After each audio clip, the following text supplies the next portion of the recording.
¿Se entiende? No se entiende estar 22 años, 2 meses. Algo de restar fechas. Y si no pueden restar fechas, ya es algo que ya no les puedo ayudar. ¿Sí?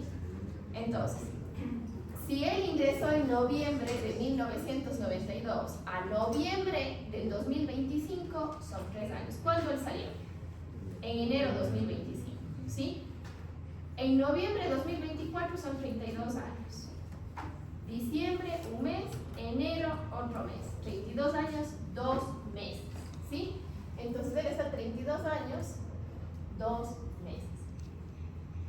Acuérdense que el despido no importa la fracción de mes, sino se cuentan años completos. Como está 32 años, 2 meses, automáticamente pasa a los 33 años. ¿Ya? En el desahucio. El desahucio sí importa los años completos. Aquí él no tiene años completos, él tiene 32 años, 2 meses. ¿Ya?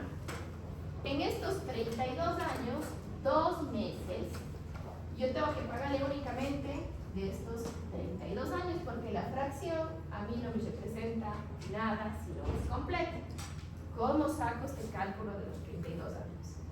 3.500, que fue la última remuneración completa, por el 25% nos sale 875. Acuérdense que el desahucio es el 25% de la última remuneración. Por eso saqué 875. 875 por 32 me da $28.000. ¿Sí? ¿Queda claro ahora sí de dónde saqué? Sí. Doctora, allí no importa cuando es años, por ejemplo, 22 años un mes o 32 años 11 meses, por ejemplo. No importa. Ya. Puede ser 22 años, 11 meses, 29 días. Si no tenemos completos los años, no. No, igual, 32. Entonces, ¿queda claro o no queda claro? Jenny, ¿no queda claro? Sí. ¿Sí? Doctora, ahí ya se multiplicó y de ahí para los 32 años para sacar los 32. Sí, porque es el 25%. ¿Ya? Queda clarísimo el tema del despido. Entonces, vamos a suponer que Felipe tuvo un hijo con discapacidad. Digamos, si no completa el mes, en el caso de despido intempestivo, igual le sube al inmediato. Sube el inmediato superior. En el despido no importa la fracción, puede ser 3 años un día, ya tiene que pagar 4 por 4 años. ¿Ya? Ahora, ¿qué pasa si Felipe tuvo un hijo con discapacidad? ¿Sí? Y Felipe en el historial de aportes al IES tuvo 4.970 como mejor remuneración del 2021. Esta fue la mejor remuneración que tuvo Felipe. ¿Sí? Felipe tuvo un hijo con discapacidad. ¿Ya? Y la mejor remuneración durante toda su historia laboral de los 22 años, 2 meses que él estuvo, fue 4.970. ¿Cómo le pagamos? A más de pagar el IES por el que me corresponde, yo que le tengo que pagar el despido por discapacidad, porque tiene alguien con discapacidad a su cargo. Acuérdense que el despido por discapacidad no solamente era que él tenga discapacidad, sino que tenga a su cargo un hijo con discapacidad. Entonces, ¿qué voy a hacer? 18 por 4, por 3.500, por 2.800 o por 4.970. 4.970. Entonces, ¿cuánto es 4.970 por 18? Doc, ¿y eso es para, digamos, los casos de despido ineficaz, todos los casos? Para todos los casos cuando haya despido. ¿Sí? Entonces, Felipe se va a llevar una liquidación millonaria, ¿no es cierto? Porque 89.460, esto es por discapacidad, más 87.000 y más 28.000 del tema del desahucio. Para la discapacidad se saca todo y aparte del servicio. Claro, acuérdense cuando veíamos a discapacidad, ¿se acuerdan que yo les puse una bolita y les dije indemnizaciones más 18 remuneraciones y más beneficios de ley? ¿Se acuerdan o no se acuerdan? ¿Sí? Eso ya solo aplica para discapacidad. Para todos. Para todos. Ahí. ¿Sí? Entonces, ojo que cuando hay despido, chicos, cuando hay despido, y acá les voy a... Vamos a hacer. ¿Cuál es la regla? ¿Cuál es la regla que yo tengo? Siempre que exista despido,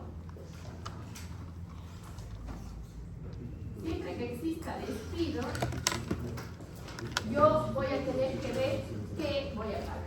Entonces, cuando yo tengo despido, voy a pagar la indemnización del 188, el desahucio, que es el 25%, y si tiene alguna condición adicional. ¿Qué pasa si es una mujer embarazada que no quiere reintegrarse? 12 remuneraciones. ¿Qué pasa si es un despido discriminatorio? ¿Ya? ¿Todos reconocen al doctor Carlos? ¿Qué pasa si la universidad te dice, doctor Carlos, usted por negro se va? ¿Ya? Discriminación. ¿Ya? 12 remuneraciones. ¿Ya? No le dirán. ¿Qué pasa si le despiden a una persona que tiene una discapacidad? 18 remuneraciones de la mejor percibida. ¿Sí? Las 12 también es de la mejor. No, estas son de la 1. ¿Sí? Entonces, solo la del despido por discapacidad es de la mejor. ¿Sí? Entonces, siempre nosotros tenemos que tener atado esto. Y otra cosa importante, para que exista la indemnización por discapacidad, la indemnización de despido ineficaz y la indemnización de discriminación, tiene que ver detrás un despido. Porque si no existe un despido, no hay indemnización. ¿Ya? ¿Queda claro o no queda claro? Entonces, ¿se acuerdan que nosotros vimos la 13ª remuneración, la 14ª remuneración y las vacaciones? ¿Sí se acuerdan, no es cierto? Entonces, siempre, a más de las indemnizaciones que yo voy a pagar valores proporcionales.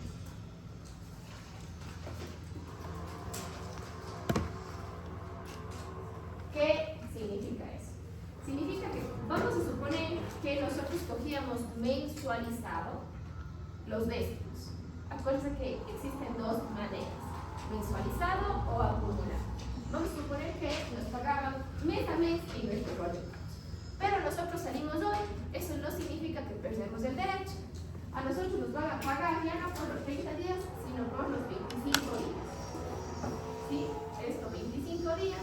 Y vamos a suponer el caso de Felipe, que no sale en enero, sino él sale en julio.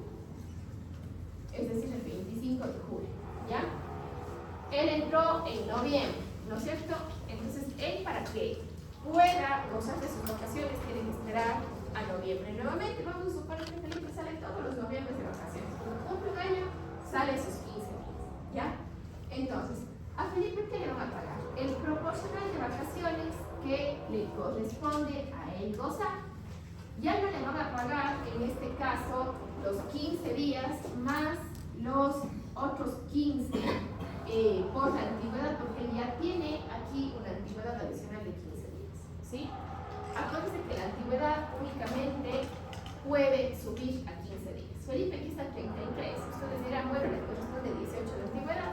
No, porque tiene un límite de antigüedad de 15 días. ¿Sí? Ahora, a Felipe le tendrían que hacer el cálculo. Diciembre, enero, febrero, marzo, abril, mayo, junio, julio, es decir, 8 meses de vacaciones. Tendrían que hacer una regla de 3. Pero esa regla de 3 para el examen yo no les voy a hacer porque no les voy a complicar. ¿Sí? Entonces, el tema de las vacaciones, en el examen yo únicamente les voy a hacer consultas teóricas. ¿Sí? Solo el tema de las vacaciones. El tema de los décimos tienen que sacar. ¿Sí? Y el ejercicio de los décimos puede ser a algunos mensualizados o puede ser a otros acumulados. ¿Sí? Entonces, para que ustedes tengan en consideración. ¿Sí? ¿Ya? Claro, chicos, el tema este de las indemnizaciones. ¿Sí? Ya. Ahora, previo a hacer el ejercicio que vamos a hacer, yo les voy a presentar cómo se ve una liquidación de haberes, porque los pagos pueden darse de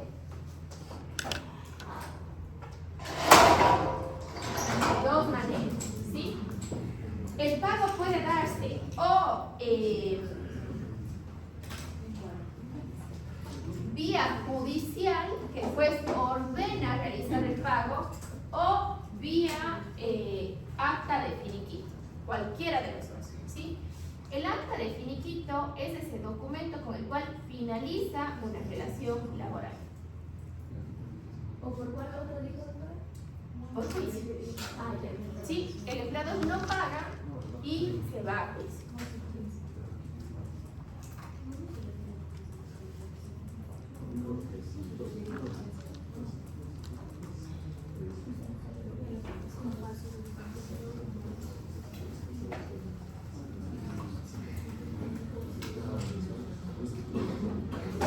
A ver, aquí les presento yo un acta de finiquito que contiene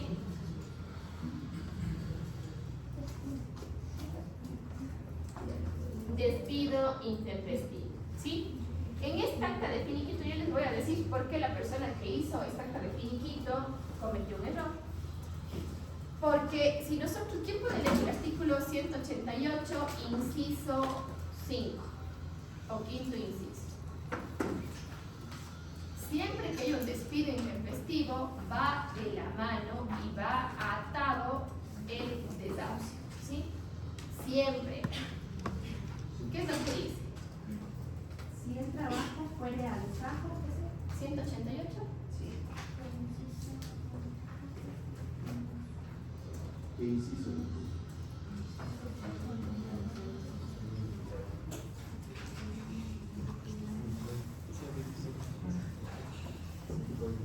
Doctora, ¿de qué tema? Aquí, es este.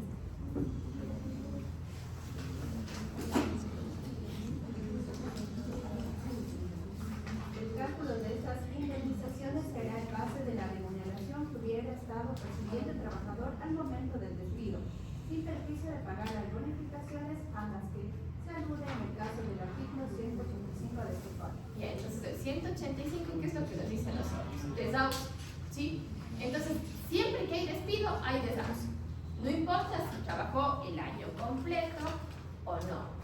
En el caso y en otro tipo de terminaciones en la relación laboral, por ejemplo, mutuo acuerdo, o por ejemplo, terminación por visto bueno, no vamos a pagar, en la terminación por visto bueno no vamos a pagar el desahucio. En el tema, por ejemplo, de mutuo acuerdo, si el trabajador laboró un año en la empresa, tiene derecho al desahucio. En el caso del despido, no importa cuánto tiempo haya laborado, tiene derecho a la indemnización, a la bonificación por desahucio. Acuérdense que el despido es una indemnización, el desahucio es una bonificación, ¿sí? Entonces, aquí les puse esta acta porque nosotros no podemos confiar en los sistemas. Este es un sistema del Ministerio de Trabajo y en el sistema del Ministerio de Trabajo, si la persona no está un año completo, no le calcula el desahucio, ¿sí? No es que dice, bueno, si se aplicó el despido, si le voy a calcular, no. Este tipo de sistemas suelen tener errores. Entonces, y otra cosa, que en este sistema, y hay casos, por ejemplo, de gente, como por ejemplo el caso de Felipe, que Felipe ingresó a trabajar, vamos a decir, en 1992, y el sistema tiene información recién desde 2005. Entonces, lo que le faltaría de desahucio, en este caso, se tiene que hacer un ajuste en una parte donde dice en el acta de finiquito otros ingresos. Entonces, tenemos que ser súper cautos y no confiarnos de estos sistemas porque suelen tener errores y las actas de finiquito son impugnables hasta 3 años después de la salida del trabajador. Entonces, este es el caso de María Esther Morán, que fue despedida de la empresa. ¿Sí? La remuneración de ella era 1.546,11 centavos. Entonces, como esta era una persona de recursos humanos que no sabía mucho de recursos humanos, ella misma se hizo la liquidación para salir de la empresa, pero ella no se dio cuenta que tenía que haberse pagado la bonificación por desahucio. Después de 2 años se dio cuenta y es ahí cuando me dijeron, oiga, nos está siguiendo un juicio María Esther, y con toda la razón porque no le habían pagado.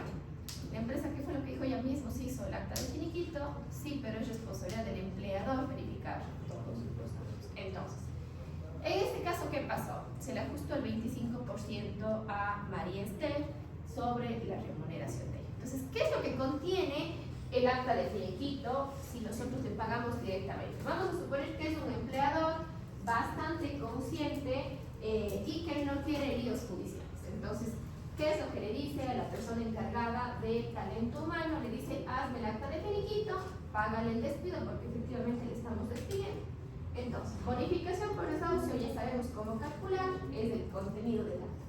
Indemnización por despido, acuérdense que sería desde un día hasta los 3 años, son 3 remuneraciones, y a partir de los 3 años, un día a 25 años, son una remuneración por año. Entonces, si el trabajador trabaja 7 días y no tuvo periodo de prueba, tenemos que pagarle 3 remuneraciones.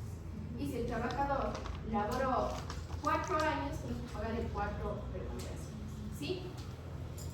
Asimismo, indemnización por despido ineficaz, que haya sido declarado por un juez competente y siempre y cuando el trabajador no haya querido reincorporarse. Doctora, ¿cuándo tenía que cumplir 1 año para el desahucio? ¿En qué caso?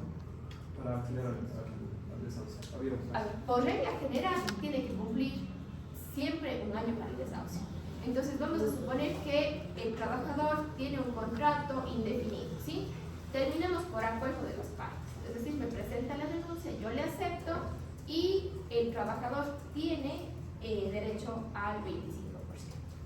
Pero, por ejemplo, en el caso de un visto bueno ganado por el empleador, ya no tiene derecho, no importa cuántos años haya trabajado, ¿sí? Vamos con el tema del despido ineficaz, declarado por un juez competente. Y si ustedes ven, ahí hay 2. ¿Por qué? Porque ellos le dividen uno para... Tengo una pregunta, pero si trabajó 2 o 3 meses no tendría desahucio. Esa bonificación, así sea por Si es despido, terminar sí. por mutuo acuerdo. Solo si es despido. Pero en mutuo acuerdo tendría que ser un Sí. A ver, y también hay otro caso que se llama notificación de desahucio, que nosotros llevamos a ver que es el último numeral, si no estoy mal, el numeral 8 del artículo 169 del Código del Trabajo. ¿Sí? Ahora, centrémonos ahorita en el tema del acta de finiquito. Entonces, en el acta de finiquito yo tengo 2 indemnizaciones. ¿Y por qué tengo 2 despidos ineficaces?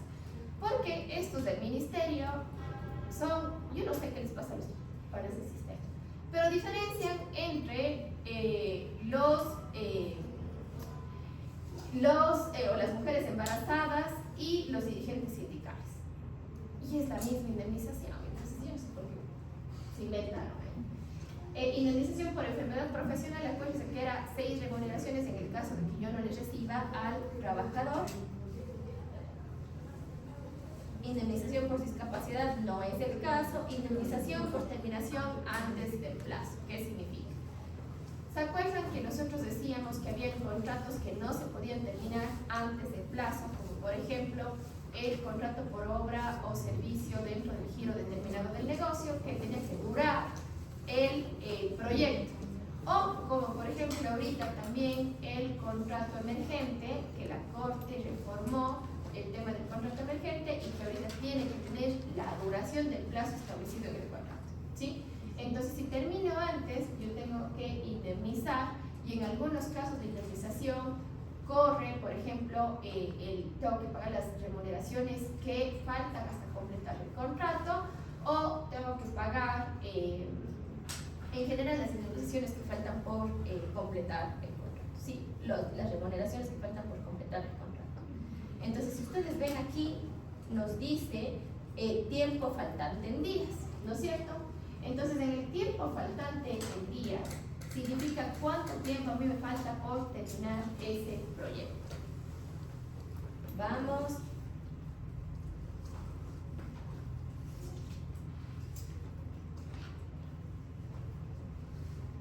Después nosotros tenemos ya el tema de la 13ª remuneración. ¿Sí? 13ª remuneración, que en este caso la María Esther acumulaba y por eso le pagan todo un valor. Si ella mensualizara, el valor sería menos. ¿Ya?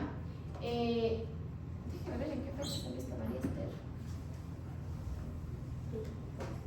Ella salió en febrero del 2024. Acuérdense que la 10ª se paga en diciembre y el periodo de corte es el 30 de noviembre. Entonces a ella le están pagando mes de diciembre, mes de enero y los 21 días de febrero. Si ella mensualizara, se le pagara únicamente un valor por esta mensualización. ¿Sí? Después tenemos la 14ª remuneración. En este caso, 333,50. ¿Por qué? Porque ella era régimen costa. La María Esther era régimen costa. Si ustedes se fijan acá, si no estoy mal, acá dice naranjal en la primera parte de la liquidación. En San Jacinto de Yaguachi. Esto es el Yaguachi. ¿Ya?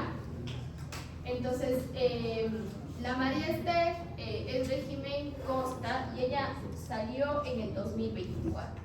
En el 2024 nosotros teníamos el salario básico unificado de $460 y por eso se le hizo un proporcional a esta chica. Vamos a el último periodo de vacaciones. A María Esther se le adeudaban las vacaciones, por eso se le pagó todas las vacaciones y no hay descuentos para María Esther. Ahora, aquí también nosotros podemos pagar las remuneraciones pendientes en el acta de finiquito. Yo que les recomiendo a mis clientes, no les paguen las remuneraciones en el acta de finiquito, sino deposítenles directamente en la cuenta.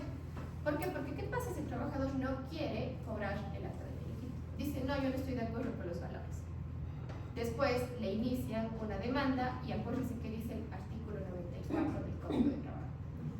Si a causa de una acción judicial el trabajador demandase remuneraciones, tenemos que pagar con el triple de recargo. Entonces, cúrense en sano, paguen la remuneración, todo el mundo tiene cuenta en AYER, vayan y depositen en AYER, aunque sea el trabajador, o en la cuenta que siempre le depositan, pero páguenle la remuneración. Porque a la larga, en el acta de finiquito, yo tengo 15 días para pagar y 15 días posteriores para consignar. Y aún así no le pague y el trabajador a mí me demande, únicamente 13º, 14º vacaciones tienen intereses. Despido no tiene interés. Sin embargo, el triple, vamos a suponer que le debemos a Felipe la remuneración de los 31 días de enero y él nos demanda. ¿Cuánto es el triple de recargo de 3.500 horas? Son 10.500 solo el recargo, más los 3.500 que tenemos que pagar, son 14.000 que vamos a terminar pagando adicional. ¿Ya? ¿Queda claro, chicos, entonces? ¿Sí?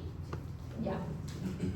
Ahora, aquí hay otro tema importante que quiero indicarles.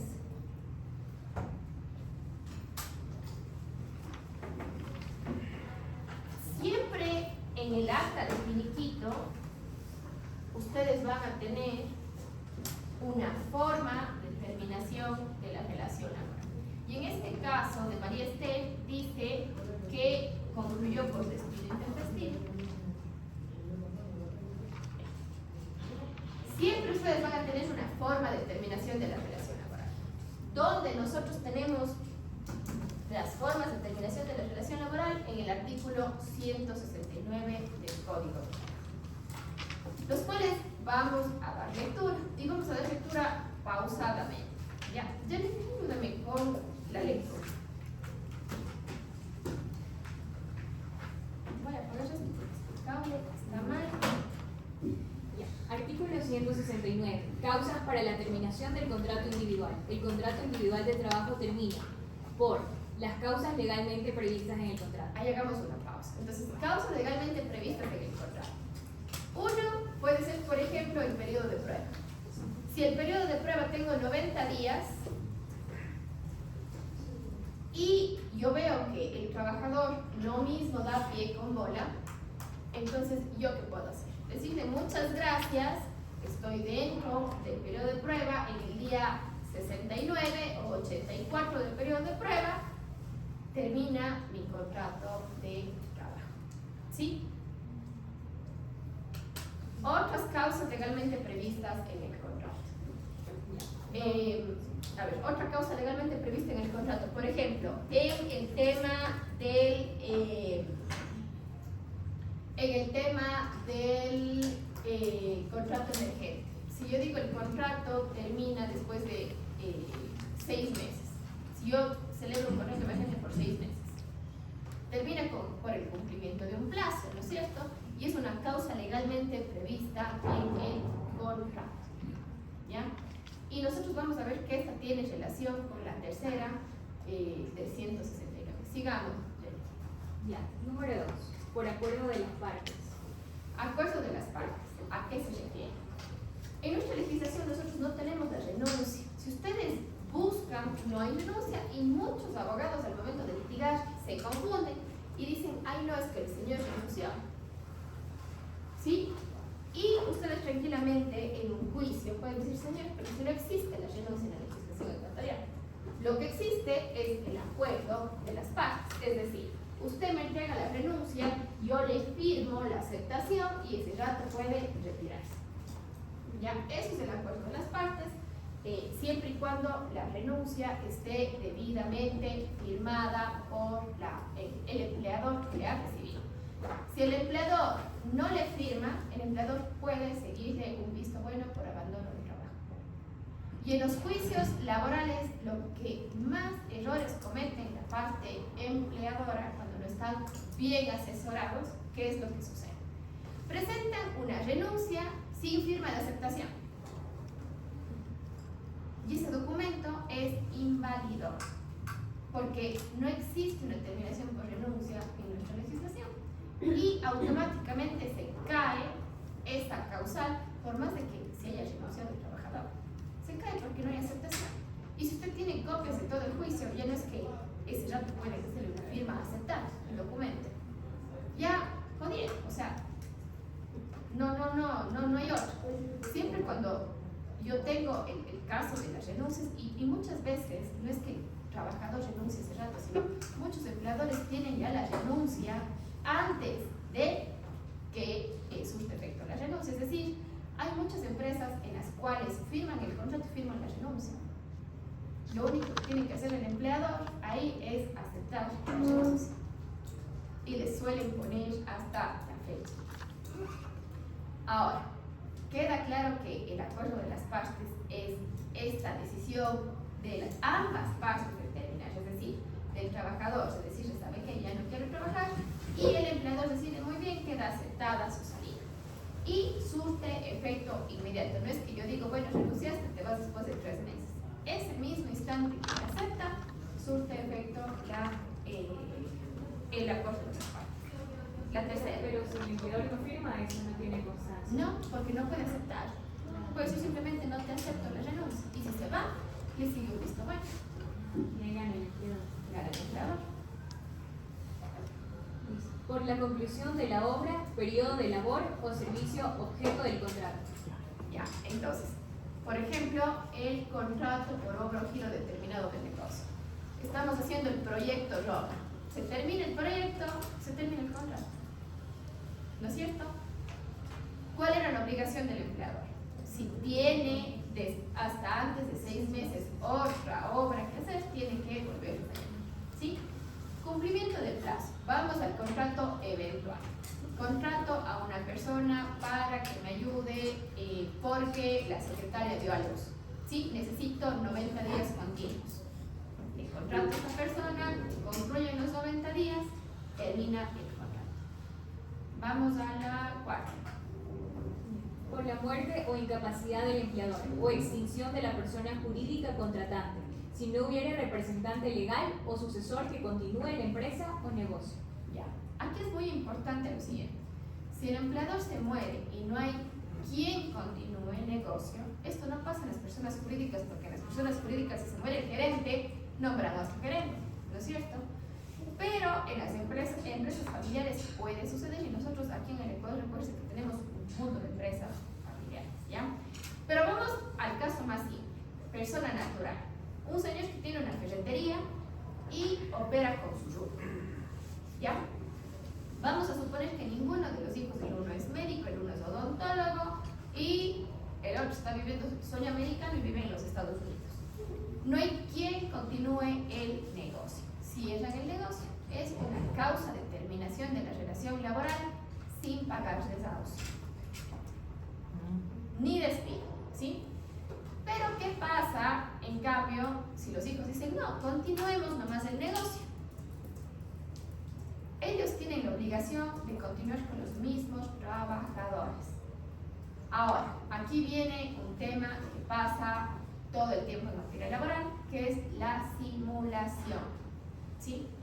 ¿Por qué? Porque ellos dicen, no vamos a continuar, se abren una SAS y continúan con lo mismo, operando en el mismo lugar. Lo único que se cambian de nombre, en vez de llamarse ferretería, no sé, Vera Vázquez, ahorita se van a llamar Ferretería Continental, porque quisieron poner otro nombre, ¿sí? Entonces, eso es una simulación de una terminación de la relación laboral. ¿Por qué? Porque si necesitaban terminar a todos, tenían que haberles pagado ¿qué? El despido intempestivo.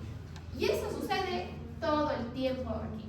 Es más, yo estoy litigando un caso de una simulación de una terminación de una relación laboral de un médico que tenía un centro de imágenes, se murió y su familia siguió con el centro de imágenes.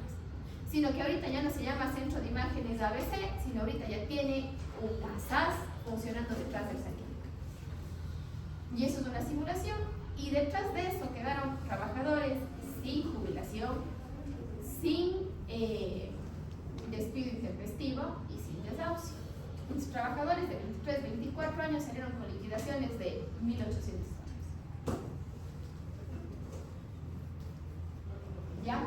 A ver, vamos a la siguiente, que es el cambio o muerte del trabajador. Por muerte del trabajador o incapacidad permanente y total para el trabajo.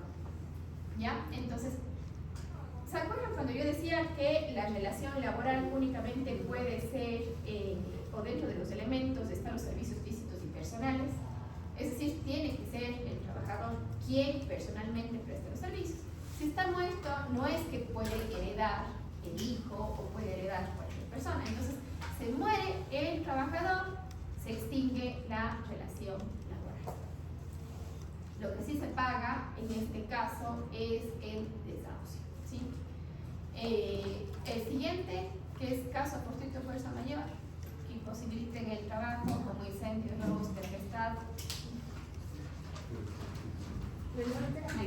Por caso fortuito o fuerza mayor que imposibiliten el trabajo, como incendio, terremoto, tempestad, explosión, plagas de campo, guerra y en general cualquier otro acontecimiento extraordinario que los contratantes no pudieron prever o previsto no lo pudieron evitar.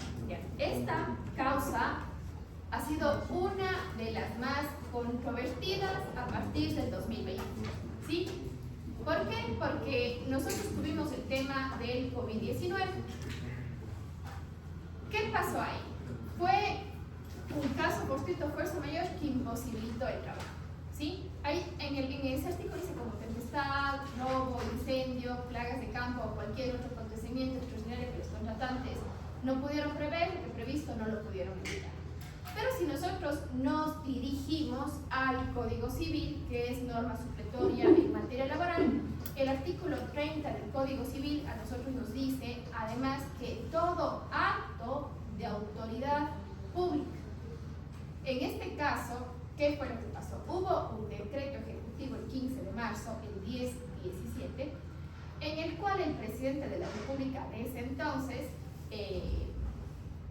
Lenín Moreno, él dispuso la suspensión de las actividades laborales, ¿sí? En el artículo 6 de ese decreto ejecutivo dice se suspende todas las actividades laborales excepto y les puso la excepción al tema de los servicios de salud, al tema de los supermercados, etc. Entonces, ¿era una orden de autoridad competente? Efectivamente lo era, porque era el presidente, ¿no es cierto? Entonces, los contratantes, en este caso, el empleador pudo prever, no es que haya llamado a la China y haya dicho, oiga, hermanos, ven haciendo un virus para yo poder despedir a los trabajadores. No sucedió eso, fue algo que se fue de control, ¿no es cierto? Pero para no alargarles el cuento, muchas empresas aplicaron este 169.6 del Código de Trabajo y la Corte pasaba por un momento bastante político porque ya estamos camino a las elecciones, pasaban un montón de cosas en el Ecuador. La cosa que los trabajadores comenzaron a hacer estas manifestaciones, yo me acuerdo aquí en el ¿cómo se llama? En el Parque Calderón, estaban los trabajadores de muchas empresas pronunciándose y saliendo a los medios por los despidos masivos que se dieron. ¿Qué hizo el empleador? Yo creo que aquí sí hubo un abuso de esta figura. ¿Por qué? Porque el empleador comenzó a desvincular a los trabajadores más antiguos. ¿Y ustedes por qué creen? Por la jubilación, para no pagar jubilación. Entonces, claro que hubieron abusos, pero hubieron otras industrias que efectivamente sí necesitaban aplicar esto. A ver, las farmacias comenzaron a despedir, los supermercados comenzaron a aplicar esta causal determinación, porque ahí dice el contrato individual de trabajo puede terminarse por, es una causal determinación. Entonces comenzaron a aplicar esta causal los que no tenían que aplicar, porque los hospitales podían funcionar tranquilamente, pero la viveza criolla afectó a todos. ¿Y qué fue lo que dijo al último la Corte? Ustedes van a ver que no hay un caso del artículo 179, numeral 6, que haya pasado como una determinación legal por parte de la Corte Nacional. Porque, ¿qué fue lo que pasó? En el 22 de junio del 2020 se promulga la Ley Orgánica de Apoyo Humanitario. Es de ahí de donde nace nuestro contrato emergente, pero también hay una disposición interpretativa de la norma. Y claro, comienzan a inventarse cosas. Si ustedes revisan el 169, numeral 6, no exige condición alguna. No es que en ese artículo dice, para que se termine la relación laboral, el empleador deberá demostrar pérdidas económicas. O el empleador deberá haber aplicado acuerdos ministeriales para salvaguardar la relación laboral. O el empleador deberá cerrar el negocio. No existe ningún condicionante en ese artículo para aplicar ese artículo. ¿Qué fue lo que hicieron los empleadores? Llegó el 30 de abril, es decir, un mes, 15 días después. Acuérdense que los empleadores tenían que, por más de que se suspenda la relación laboral, los empleadores están obligados a cubrir las remuneraciones. Si ustedes tienen 1000 trabajadores laborando en una fábrica por $500, vamos a suponer, tienen que pagar $50.000 mensuales solo en remuneraciones. Y si su fábrica no opera, porque nadie puede operar, ¿cómo sacan los empleadores la plata? Imposible, ¿no es cierto? Imposible. Ahora, ¿qué fue lo que se inventaron los legisladores y después la Corte? Porque los jueces también, si ustedes se ponen a analizar todos estos casos, los jueces en un caso se inventaban un requisito, en el otro requisito, en el otro requisito.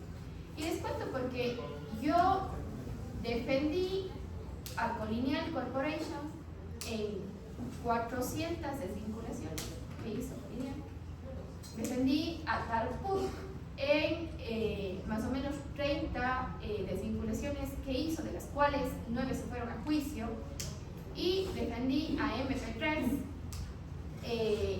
que también tuvieron más o menos 20 en juicio y 50 reclamos. De Colonial nosotros tuvimos alrededor de 35 o 40 que se fueron a juicio, el resto arreglamos. arreglamos extrajudicialmente, es decir, en un centro de mediación. ¿Y por qué yo les digo? Porque conozco de ser, también defendía una empresa de textiles, no sé si ustedes se acuerdan de una empresa que se llama Referee. Ya, a ellos también. ¿Qué fue lo que pasó? En cada uno de los juicios, los jueces, pese que era lo mismo, se inventaban cosas distintas. No sabían cómo aplicar, porque efectivamente estábamos viviendo esta pandemia, tanto es así que comenzamos nosotros a tener este tema de los semáforos, a tener aforos en los locales y a estar autorizados para elaborar ciertas actividades y otras no. Entonces, ¿qué fue lo que pasó? Por ejemplo, en el caso de Colinial. En el caso de Colinial, nosotros decidimos que era imposible abrir las sucursales. Que a la gente que realizaba, porque ellos también tienen su página web, la gente que realizaba el trabajo de manera virtual, sí seguía con sus empleos. Pero, por ejemplo, gente que no podía realizar sus trabajos, y vamos a poner el ejemplo, por ejemplo, de los tapizadores. ¿Cómo tapiza vía teletrabajo? Entonces demostramos que era imposible realizar la actividad. Es más, la corte recién se abrió el 1 de julio del 2020. Entonces, todos esos meses ninguna institución inclusive estaba pendiente. Ahora, ¿qué fue lo que dijo en los primeros casos la Corte? Dijo, no, como usted no demostró pérdidas económicas, no procede la causa. Entonces, en la interpretación de la norma, el juez no puede irse más allá de lo que dice la norma. Ahí en el artículo no dice, el empleador para aplicar esta causal deberá demostrar pérdidas económicas. Apelamos y luego los de la sala dijeron, no, lo que pasa es que usted no aplicó los acuerdos ministeriales que surtieron en esa época para conservar el trabajo. Por último, casamos y los jueces dijeron, bueno, los jueces de la Corte Nacional dijeron, a ver, la interpretación del juez de primera instancia pésima porque la ley no exige ninguna interpretación. Después, estos mensos de la provincial, entre los tres no hacen uno. Entonces, ¿cómo es que le hacen a usted o quieren y pretenden que usted aplique acuerdos ministeriales cuando la ley está sobre el acuerdo ministerial? Pero yo voy a dar una sentencia de mérito en el sentido de que ya nada, el empleador es quien se arriesga a invertir y el empleador tiene que asumir todas las pérdidas que su negocio tenga. Por lo tanto, yo sé que el Código de Trabajo dice esto, pero ya nada, como usted decide, se decidió emprender en el Ecuador, usted asuma las consecuencias. Eso dijo la Corte. Entonces, en pocas, hubo una violación total a la seguridad jurídica, porque la norma nunca tenía un condicionante. Esos empleadores, ¿para qué invierten en el Ecuador? Tienen la culpa de asumir las pérdidas económicas. Pero lo bueno fue, para nosotros, para los empleadores, ¿qué fue lo bueno? Fue que el despido y el desahucio no tienen interés. Y fue una táctica porque recién se comenzó a resolver a finales del 2023 y a principios del 2024. Entonces, si un trabajador ganaba $500, vamos a poner más o menos un recargo de 35% con décimos, con afiliaciones, etc. Yo voy a terminar más o menos pagando 800. Por 12, ¿cuánto es? $9.600. Se ahorra la empresa mensualmente y en muchos de los casos el despido con el desahucio eran $10.000, en otros casos eran $7.000. Entonces fue un golazo también para las empresas porque sacaron al personal más antiguo. Y les cuento otra cosa, en muchos de los casos, después de que comenzaron a venir las primeras sentencias y en los cuales los trabajadores vieron la demora que existió, prefirieron negociar y se negociaron las liquidaciones al 60%. ¿Sí? Entonces, en la mayoría de casos, las empresas necesitaban sacarles a esos trabajadores, sí o sí, para que la empresa no caiga en quiebra. Fue también un golazo para las empresas porque porque en este caso se ahorra, ¿sí? Entonces, viendo el lado financiero y todo, y otra cosa, ¿qué pasó en uno de los juicios? En uno de los juicios, el abogado de la otra parte demandó a todos los accionistas de la empresa. Y unos accionistas vivían en Guayaquil, otro accionista vivía en Miami, otro accionista vivía en Europa. Entonces, solamente para citarles se demoraron 9 meses. Ellos ni siquiera tuvimos audiencia de primera instancia, nos llamaron para arreglar. Porque casi el abogado le demanda hasta a la morvaquita total. Porque le demandaron todos, eso tiene que eran 18 demandados. Solo faltaba el alcalde, Reina de Cuenca y Morvaquita, completábamos con todos. Y después había una dificultad de citar, y por eso tenemos que tener nosotros cuidado cómo dirigimos la demanda, ¿sí? Entonces, el 169, numeral 6, desde mi perspectiva profesional y con la experiencia de tantos juicios que pasé, no sé de memoria este artículo, yo creo que deberían hacer así como borrar ese artículo porque nunca van a poder aplicar. Nunca Sí, pero va a poder. ¿y qué acciones se puede tomar después de que la Corte Nacional le haya dicho eso? A ver, es que lo que pasa es que ahorita también está en revisión de la Corte Constitucional, pero ustedes saben, la Corte Constitucional es a 1 por hora. Entonces yo creo que de aquí a unos 2 años se pronunciará al respecto. Lo que sí se pronunció la Corte Constitucional es sobre la inconstitucionalidad de la disposición interpretativa que hubo en la Ley Orgánica de Apoyo Humanitario.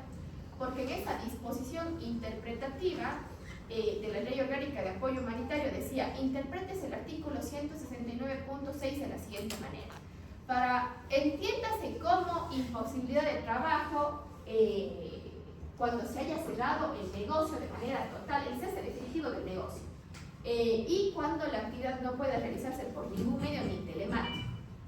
Entonces, le voy a poner un ejemplo. En el caso de la empresa Referee, ellos cerraron el negocio. Ellos no podían, pues, coser o hacer uniformes por teletrabajo, ¿no es cierto?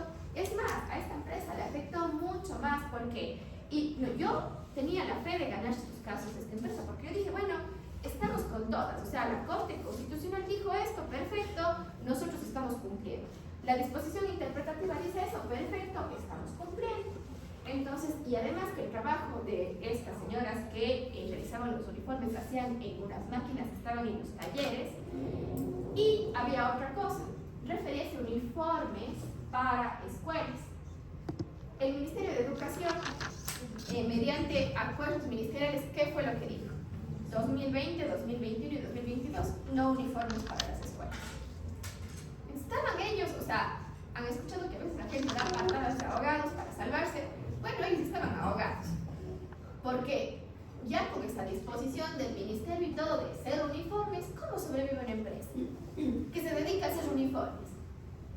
Entonces dije, bueno, esta ley la rompemos. ¿Qué fue lo que dijo la Corte?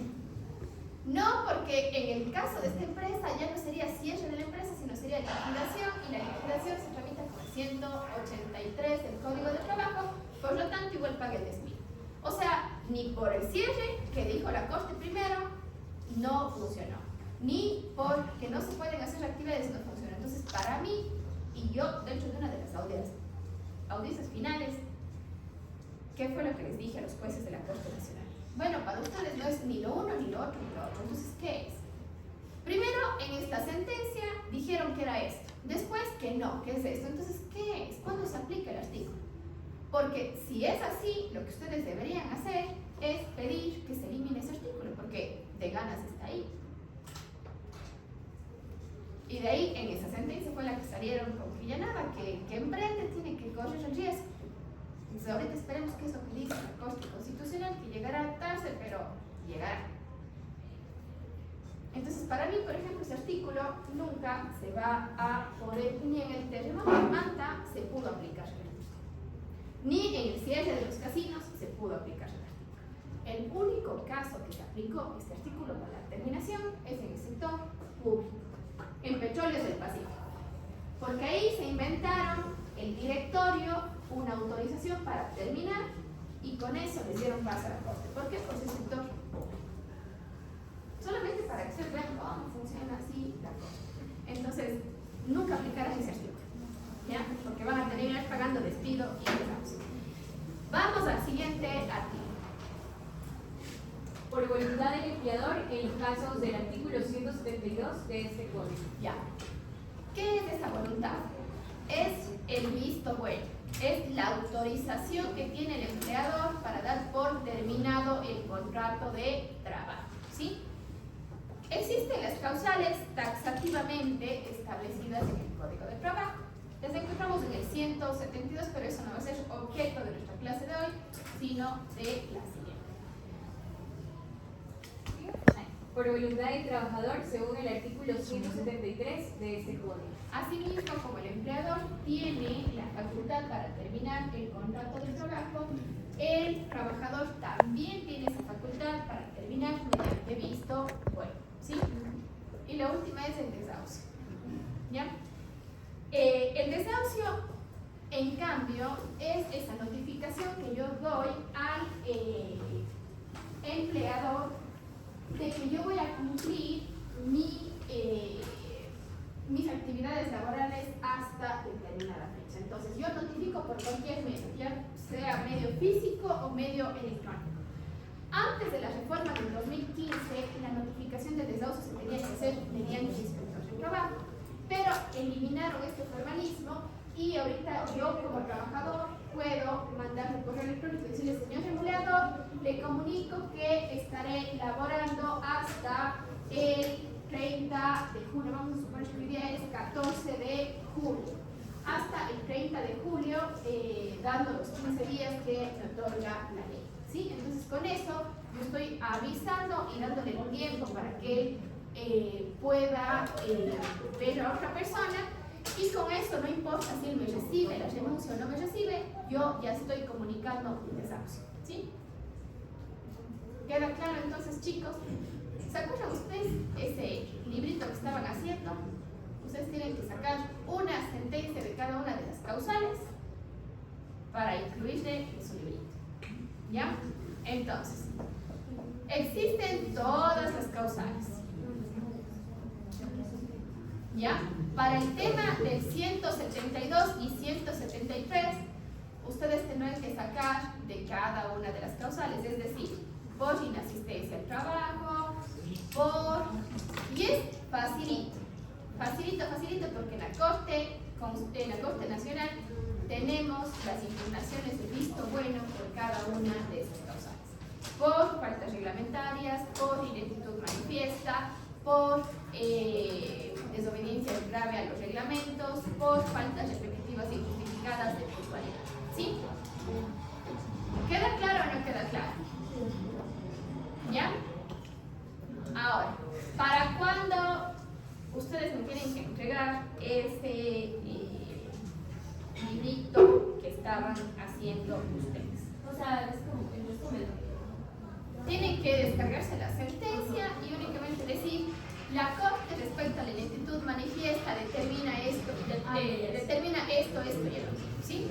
Entonces la Corte hace solo un análisis preciso respecto, por ejemplo, a la ineptitud manifiesta, falta de probidad, conducta inmoral, etc. ¿Para cuándo ustedes tienen que entregar este tema? Ustedes me tienen que entregar hasta el viernes primero el librito. Si ustedes como ya han venido haciendo su librito, entonces todo bien, ¿ya?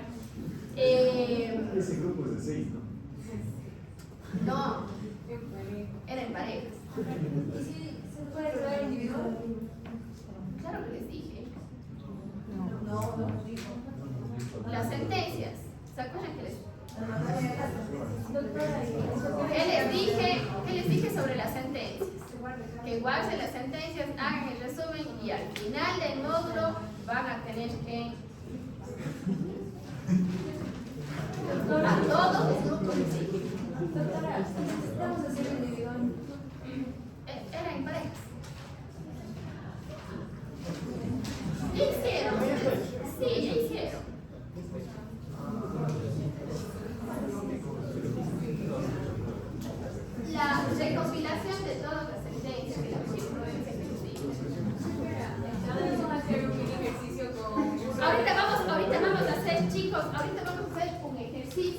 de una liquidación y hoy en la noche ejercicios para que practiquen cómo van a ser los ejercicios del examen. Doctora, sobre el despido indirecto.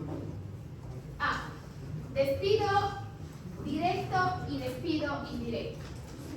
Dentro de nuestra legislación tenemos el despido intempestivo como regla general, pero eso no significa, y el despido intempestivo ¿qué es? Todo acto por el cual exista una terminación unilateral por parte del empleado, ¿sí?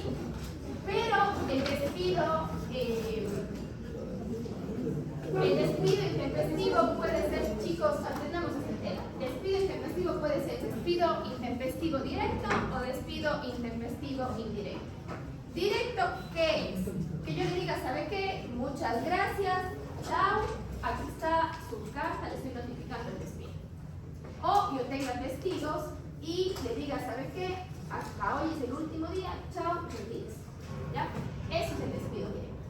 Despido indirecto, en cambio, es toda actitud que realice el empleador o uno para simular una terminación distinta a la del despido. Les voy a poner ejemplos. El acoso laboral. Yo comienzo a acosar a mi trabajadora, ¿para qué?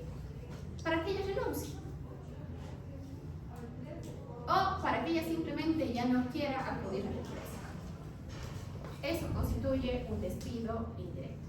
Otro tipo de despido indirecto. Le digo al guardia, ¿sabe que ya no le deje entrar a tal persona? Ya no le deje entrar al doctor Cara. ¿Ya? Ya no le deje entrar. Entonces él ya no va a poder entrar. Es más, le digo, el de talento humano, ¿sabe que ya de la marcación quita la cara del doctor Carlos para que ella no pueda ni marcar? Entonces, es este acto que yo realizo, ¿para qué? Para que no pueda cumplir sus funciones el trabajador. ¿Sí? No existe una constancia directa de esa terminación unilateral, pero igual yo con quitarle, por ejemplo, el acceso, quitarle las tarjetas de marcación, o por ejemplo, inclusive las claves al sistema, ya son actos que repercuten en un despido indirecto. ¿Sí? Y eso O sería el despido intempestivo también. despido intempestivo. O por ejemplo, yo no le pago la remuneración. Yo no le pago la remuneración simplemente para que él se canse y se vaya. Entonces, todo esto constituye un despido indirecto que la Corte ha analizado como tal. ¿Ya?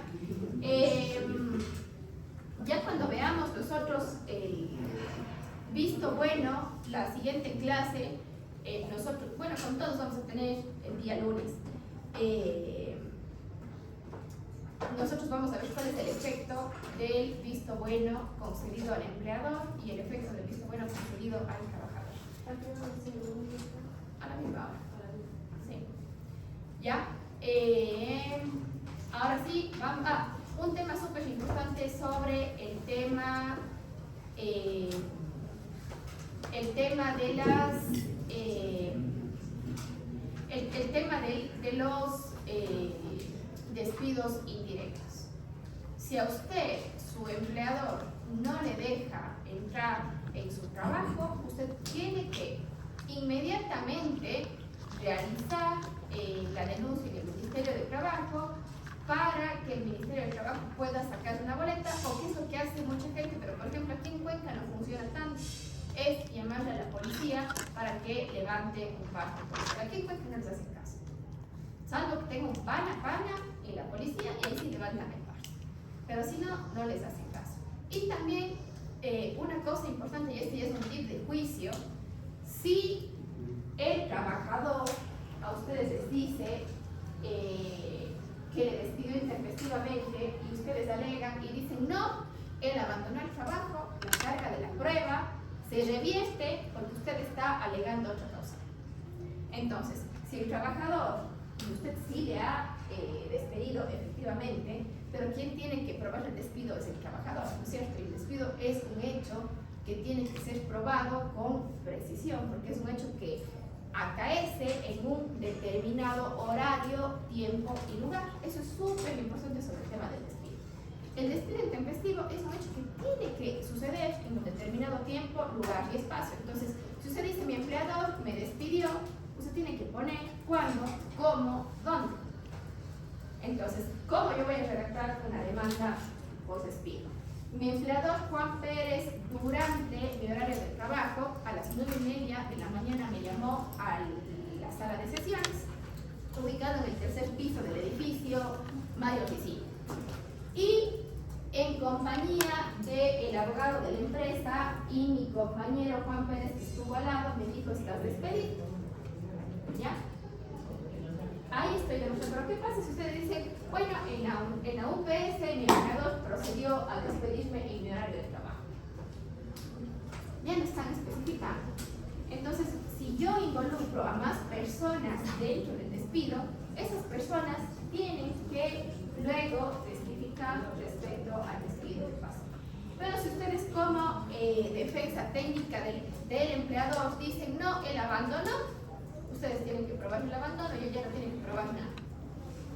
¿Cómo pruebo el abandono? Mediante un trámite en el Ministerio del Trabajo, que es la primera causal del 172 del Código de Trabajo. ¿Sí? Ahora sí vamos a hacer nuestro ejercicio. Copien el ejercicio, chicos.